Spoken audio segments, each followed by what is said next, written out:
বন্ধুরা, এই এতক্ষণে নিচের গন্তব্যে পৌঁছালাম। গলা শুকিয়ে গেছিলো, তাই ডাব খেতে দাঁড়িয়েছি। আর ওই যে আমার জায়গা, এখন ওখানে যেতে হবে।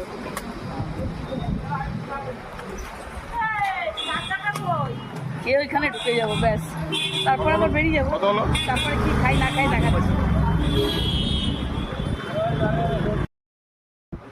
গরম লেগেছে, এখন যাচ্ছি, ঢুকবো ভেতরে। যাই, উঁচায় দেখা যাচ্ছে না। অনেক সুন্দর বানিয়ে দিয়েছে। আগে এখন অনেক চেঞ্জ করে দিয়েছে। দারুণ দারুণ বানিয়ে একটু বসতে পারছি এগুলো বাবু। নিয়ে যাবো কি গাঠি কচুর?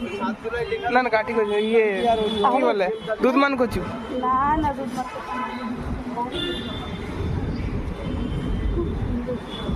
দারুণ বানিয়েছে হসপিটালটা এখন। কত সুন্দর রামকৃষ্ণ ঠাকুরের। রামকৃষ্ণ মা সারদা প্রণাম করি, কি সুন্দর দেখেছিস তো। ফাইনালি এখন আমরা হসপিটালের ভিতরে বসে আছি। বসে আছি ডাক্তারের অপেক্ষায়।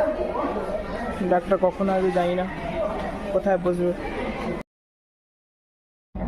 সেই সকালে 2 পিস ব্রেড আর অমলেট খেয়ে যে ঢুকেছি, 3:30 ডাক্তার এসেছে। ডাক্তার দেখে তারা হুড়া করে দৌড়ে ট্যাক্সি ধরে যে হাওড়া থেকে দৌড়ে 5:10 ছাড়বে।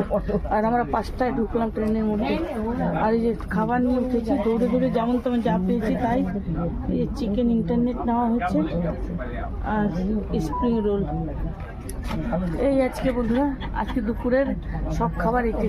আর রাত্রে গিয়ে যদি কি করি দেখি, আলু সিদ্ধ ভাত করে খেয়ে নেবো, তাই না বন্ধুরা? তো ঠিক আছে বন্ধুরা, ভালো থেকো, সুন্দর থেকো, বাই বাই।